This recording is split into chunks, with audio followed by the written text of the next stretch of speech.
The purpose of the Guidelines for Excellence are recommendations for developing and implementing high-quality environmental education programs.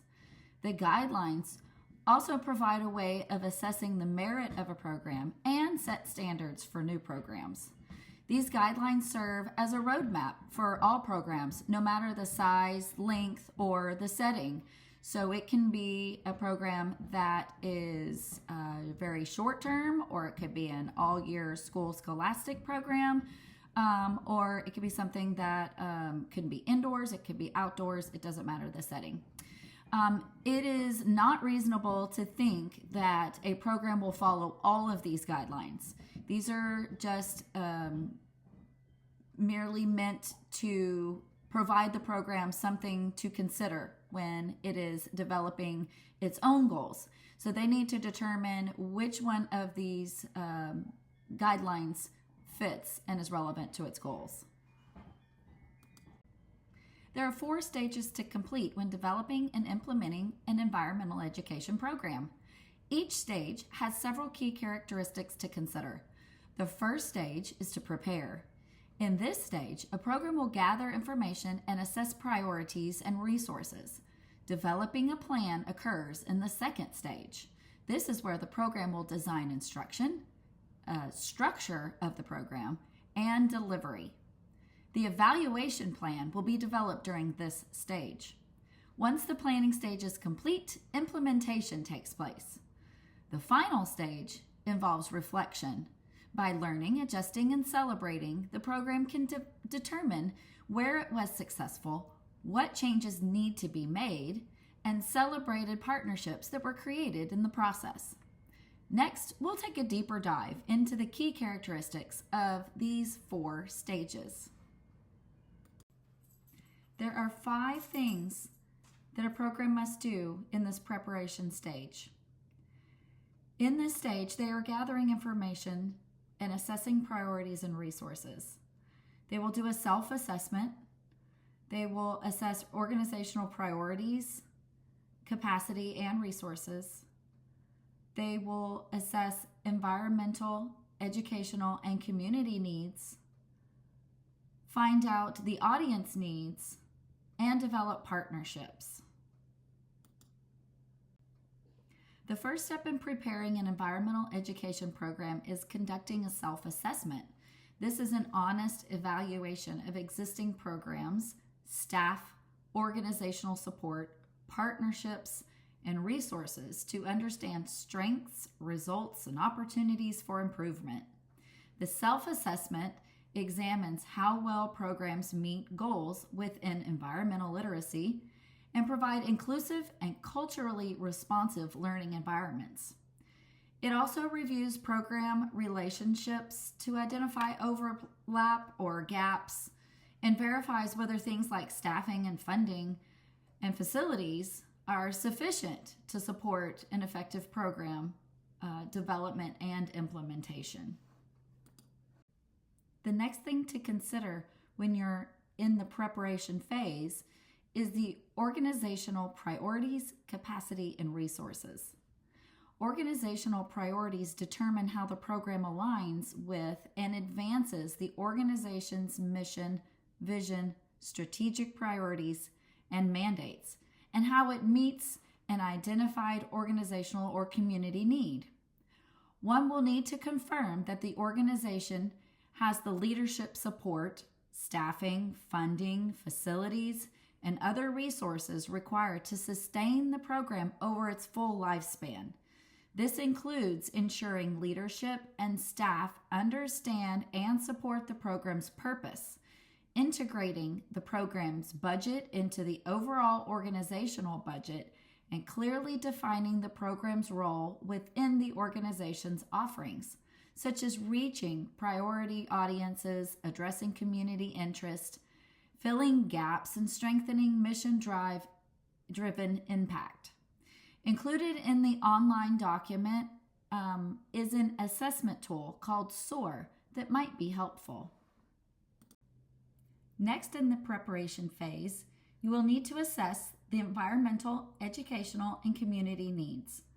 By assessing the environmental, educational, and community needs, this will help define clear program priorities.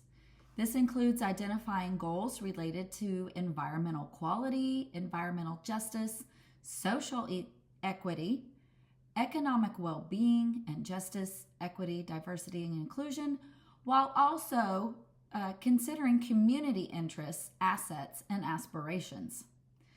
The process involves working with stakeholders to confirm the need for the program, reviewing existing models and research, and clearly explaining how the program builds environmental literacy. It also requires identifying relevant conservation goals, environmental issues, regulatory and education requirements, and an alignment with tribal or school education standards. An important step in the preparation phase is knowing your audience. Analyzing who the program is for by understanding audience interests, abilities, developmental levels, cultures, and ways of learning is important. Assessing current awareness, knowledge, skills, motivations, and attitude related to identified environmental, educational, and community needs is important. This step emphasizes recognizing and prioritizing audience strengths, ensuring inclusivity across languages, cultures, identities, abilities, and social groups. This will align the program design with the audience needs and organizational capacity. It also involves confirming accessibility and legal compliance, selecting appropriate educational methods, and determining the most suitable program type and length to effectively engage and serve the intended audience. The final thing to secure in the preparation stage is your partnerships. It is important to review and strengthen existing partnerships while identifying new collaborative opportunities that align with community interest, shared priorities, environmental justice, and equity and inclusion. This includes mapping out the current community efforts, organizations, and networks to find areas of complementary strengths. This process emphasizes understanding community concerns, assets, and aspirations, building inclusive, trust-based relationships, leveraging partner resources, and committing to long-term engagements with partners, collaborators, and the broader community. The next stage in developing a quality environmental education program is the planning stage. In this stage, there are 3 key characteristics: designing instruction, designing program structure and delivery, and developing an evaluation plan. In key characteristic number 2, designing instruction, we must look at our goals and objectives, the instructional materials and techniques, and our instructional staff. When designing instruction, you must look at your goals and objectives. So this section emphasizes creating clear, measurable, and equitable goals and objectives for environmental literacy programs. These goals should align with the organization's mission, academic standards, and community priorities while using justice, equity, diversity, and inclusion in consideration. Programs should be grounded in recognized environmental literacy program standards like NAAEE. It should address environmental justice. It should demonstrate contributions to environmental quality, social equity, economic prosperity, and cultural vitality. The goals must be attainable, specific to the community, and consistent with funding purposes, legal mandates, and relevant to local, tribal, state, and educational frameworks. Also in this key characteristic, we must develop goals and objectives that are collaborative, involving all partners and stakeholders. Program also must define and evaluation criteria and indicators of success so that we may link program activities, goals, and objectives and outcomes and be able to improve on them. The next section under design instruction involves instructional materials and techniques. This section stresses the use of high-quality, inclusive instructional materials and teaching strategies that directly support environmental literacy goals. Instruction should incorporate experiential learning, social and emotional learning, and reflection, and be designed to be accessible and responsive to learners with diverse linguistic backgrounds, abilities, ages, neurological, sensory, physical, and developmental differences. Programs should rely on established environmental education guidelines, such as the guidelines produced by NAAEE, ensure materials are accurate, inclusive, and aligned with program goals, and reflect environmental justice and diverse perspectives. Instruction should encourage learners to apply knowledge and skills to real-world environmental decision-making and action while using culturally responsive, developmentally appropriate, and learner-centered approaches. Overall, instructional design should be grounded in learner interests, readiness, and ways of knowing, and meet the needs of individuals with disabilities and exceptionalities. The final step in designing instruction is ensuring you have a well-qualified, well-prepared staff to deliver environmental literacy programs. Recruitment, selection, and training should be guided by justice, equity, diversity, and inclusion, and create a welcoming and inclusive learning environment for all. Organizations should assess staff competencies and professional development needs using established guidelines produced by the NAAEE, and provide targeted training in content knowledge, instructional strategies, safety, differentiated instruction, equity and inclusion, and culturally responsive practices. A performance review system aligned with the program goals and objectives should be in place to support continuous improvement. Educators are encouraged to use diverse instructional strategies and multiple sensory modes to engage different learning styles.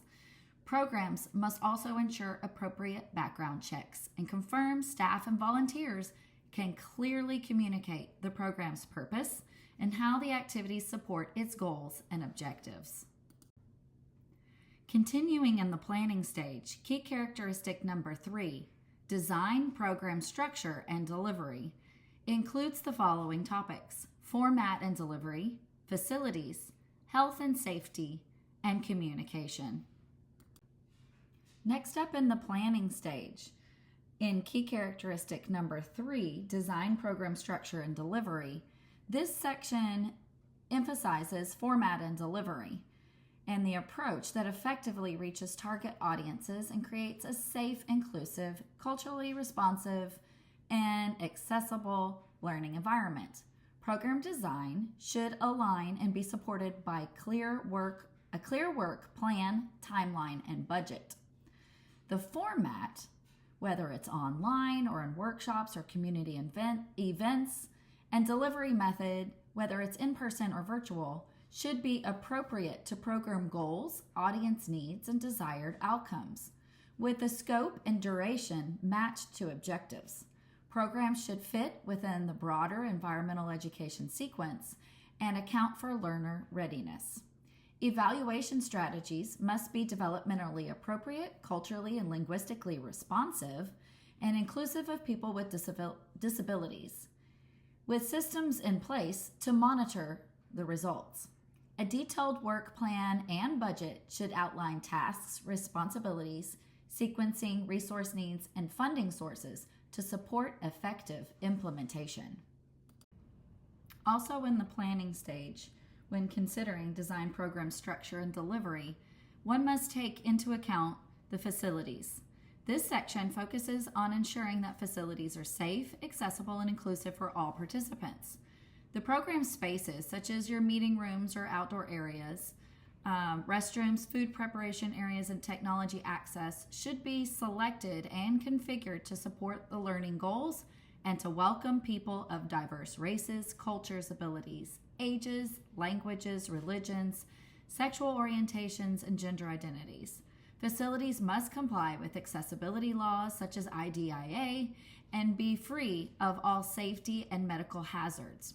They need to have all necessary reservations, permits, and permissions secured. Spaces should support hands-on learning, discussion, and exploration and include inclusive signage and amenities. Programs should ensure the availability of assisted technologies and adaptive equipment such as screen readers, mobility aids, braille or large print material, or hearing loops to accommodate for participants with sensory, mobility, or other impairments and create an equitable learning environment for all. Health and safety need to be taken into consideration in the planning stage.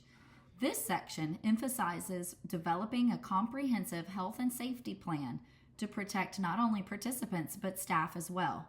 Programs should ensure that staff are trained and certified in first aid and CPR and are prepared to respond to medical and environmental emergencies. Staff must know emergency procedures, including whom to contact, how to report incidents, and how to respond to the unlikely events such as severe weather, hazardous plants or animals, fires, or missing persons. A clear warning and evacuation or shelter system should be in place for emergencies. Programs should also provide participants with clear and advanced information about physical activity levels, required clothing and equipment, accessibility, and potential safety concerns in order to reduce possible risk. Last and key characteristic number 3 is communication. This section focuses on creating a promotion, communication, marketing, and dissemination plan to ensure programs effectively reach their target audiences and meet their stated goals. Programs should clearly communicate what the program offers, how to participate, and where to find out more information using ongoing media and publicity strategies. Promotion efforts should be coordinated with partners and collaborators and the community to avoid scheduling conflicts, maximize participation, and integrate with other environmental education programs. Marketing and outreach should be collaborative, strategic, and culturally responsive, reflecting and respecting diverse identities and communities. Programs should also collect participant quotes, case studies, photographs, and other documentation that represent participant diversity to support outreach and knowledge sharing while ensuring appropriate consent and signed release forms before any materials are published. The final key characteristic in the planning stage of a program is to develop an evaluation plan.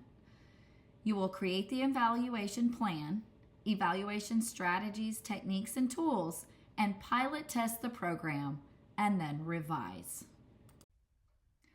The final key characteristic within the planning stage is developing a comprehensive evaluation plan. This evaluation plan should be integrated throughout all stages of the program. Evaluation needs to include formative, process, outcome, and impact components and be clearly aligned with program goals and objectives. The plan should specify who will conduct the evaluation, timelines, and how findings will be documented and used. Evaluation planning should be done early and collaboratively with partners and relevant experts, incorporating perspectives from evaluation, learning theory, cultural competency, environmental justice, and traditional ecological knowledge. Programs should measure short, medium, and long-term outputs, outcomes, and impacts using an ongoing assessment to inform and improve instruction. Evaluation methods should follow recognized standards, include plans for monitoring impacts over time, and confirm that the program addresses the needs identified in initial assessments. When required, programs also must obtain institutional review board approval. It is important in the planning stage to have evaluation strategies, techniques, and tools. This section emphasizes designing effective, equitable, and developmentally appropriate evaluation methods to measure program success. Evaluation strategies and tools should be clearly linked to program stages, goals, and learning outcomes, and integrated early in the planning process.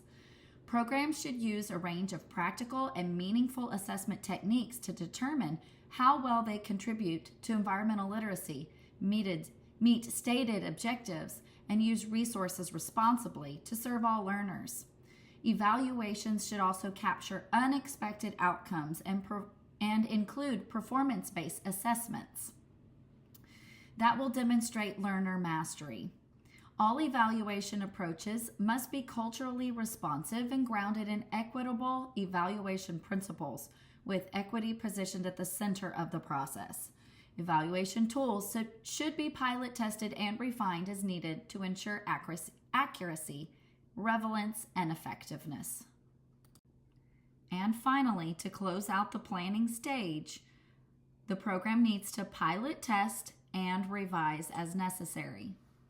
It is important to pilot test all program components to verify overall effectiveness before full implementation.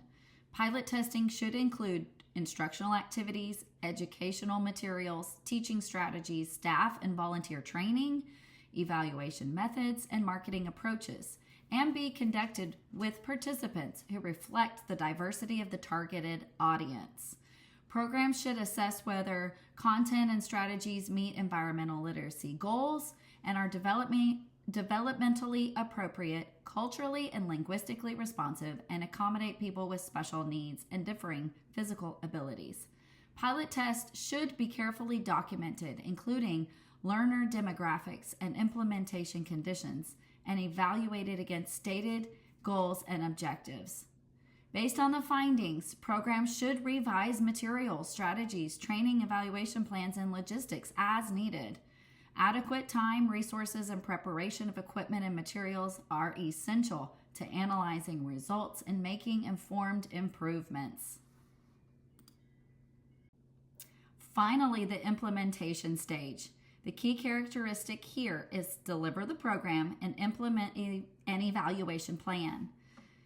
So during this implementation stage, instructional content, learning climate, flexible and responsive instruction, inclusion and collaboration, instructional methods, and implement evaluation are all taken into consideration. The section of instructional content focuses on delivering instruction that builds environmental literacy, including knowledge and skills, but also things such as motivation and self-efficacy. Instruction should be culturally relevant, responsive, and inquiry-based, especially when addressing controversial or complex environmental issues, encouraging learners to reflect on multiple perspectives. Programs should engage learners in broad skill development, exploration, investigation, decision-making, and problem-solving, while fostering personal and civic responsibility for environmental action. Content must be accurate, inclusive, and reflective of diverse perspectives, incorporating current science, social sciences, and traditional ecological knowledge.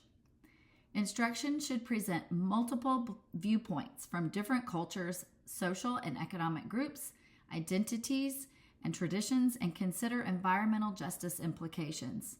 Learners should have opportunities to explore their environment, increasing both awareness and enthusiasm for natural and human-designed systems. Creating a safe, inclusive, engaging, and intellectually stimulating learning environment would motivate learners to explore and understand the environment. Programs should foster positive interactions, trust, and collaboration among participants. Strategies that could be used are things like icebreakers and team-building activities.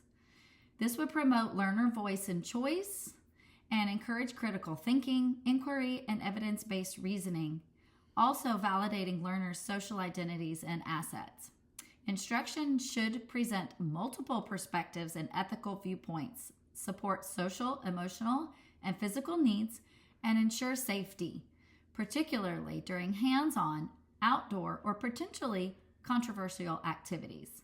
Enthusiasm, respect, fairness, and care from educators are central to maintaining a productive learning climate.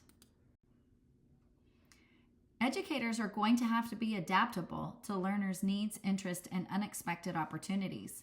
Educators will need to modify plans in real time to address individual differences, misunderstandings, and diverse ways of knowing while integrating assessment results to improve learner outcomes. Educators will need to anticipate and respond to physical, social, and emotional needs using teachable moments, providing accessible and accommodating facilities and adaptive technologies, and prepare alternatives for factors like group size, weather, or learner backgrounds. Instruction should remain responsive, inclusive, and supportive, ensuring that all learners can fully participate and benefit. Implementation requires creating an open, collaborative, inclusive, and equitable learning environment that both meets and challenges the needs of diverse learners. Instruction should recognize and celebrate cultural, linguistic, social, and ability diversity while integrating multiple perspectives, including learners' personal, family, community, and cultural knowledge. Using a people-first language, respecting gender identities and pronouns, supporting learners with disabilities and English learners, and organizing space to encourage interaction, collaboration, and flexible group pacing will be important in inclusion and collaboration. Instruction should also connect with community concerns and incorporate different ways of knowing, including ecological knowledge, to maximize engagement and learning. It will be important for educators to use a variety of interactive, participatory, and culturally responsive instructional methods to meet learning objectives and engage all learners. Instruction should accommodate diverse ways of knowing, cultural, linguistics, physical, and developmental differences while making smooth transitions between activities and collaborating effectively with other instructors. It will be important for educators to encourage learners to explore perspectives, form opinions, and explain reasoning, modeling inquiry and environmental investigation, and presenting content in ways that are age-appropriate, developmentally suitable, and contextually relevant. Instruction should connect learners to learners' immediate experiences, involve the community, respect community dynamics and policies, and broaden learners' understanding of larger environmental issues. And of course, closing out the implementation stage is the implement evaluation. By reviewing the model and evaluation plan and the work plan, it is important to make any necessary adjustments and then implement an updated evaluation process. It will be important to include obtaining informed consent from participants, confirming data collection schedules and sources, and distributing evaluation tools to those collecting data. Programs must collect, organize, and securely store data, maintaining consistency in data collection and ensuring confidentiality would be appropriate. Staff and volunteers should also be given opportunities to reflect on and provide feedback about program implementation and instruction. And then the final stage, learn, adjust, and celebrate. The key characteristic here is to analyze, adapt, and share. In this category, we will look at evaluation results, plan for long-term sustainability, and share our learning. The first thing to do in this final stage is to take a look at your evaluation results. It is important to emphasize analyzing, documenting, and using evaluation results to monitor program progress, recognize successes, identify areas for improvement, and inform modifications across all program stages. Evaluation findings should guide accountability, effectiveness, and decision-making. It'll be important to specify how evaluation information will be used and shared, reviewing whether program Needs for participants, partners, and funders were met, and provide feedback to stakeholders. Results should help identify strengths, opportunities, and areas for improvement, support program promotion, visibility, and funding efforts, and measure staff, instructor, and volunteer performance, as well as overall program impact and reach. Recommendations should be made to revise and enhance program effectiveness. Once the evaluation has taken place, it is important to plan for the continued success and longevity of the program based on those findings. It is also important to include input from partners, collaborators, and stakeholders. Programs should decide whether to continue or discontinue, and for ongoing programs to make a long-term commitment to sustainability through funding, partnerships, professional development, and continued evaluation. It will be important to document the program's contribution to the local and regional environmental education, ensure goals remain valid over time, and develop a funding strategy that may include alternative revenue sources. Sustainability plans should incorporate partnerships and shared ownership, maintain accurate institutional records, and use evaluation results to highlight successes and identify opportunities for growth. And finally, celebrating achievements and sharing program learnings with staff, collaborators, partners, community members, and the environmental education field can help to strengthen relationships and promote collective learning. The communication of successes and challenges and unintended outcomes can help to strengthen the program, and recognizing contributions of staff, volunteers, and partners through celebrations, letters, and certificates using diverse media and communication can help maintain a level of engagement. It is important to tell the story of the program, highlighting critical collaborations and partnerships. The Guidelines for Excellence for Environmental Education Programs provided by NAAEE tell us that there are 4 stages: prepare, plan, implement, learn, adjust, and celebrate. Inclusivity, diversity, and equity remains constant through the process of developing a program. Evaluations throughout the entire process are also critical to the success. More information and real-life examples can be found within the NAAEE Guidelines for Environmental Education Programs.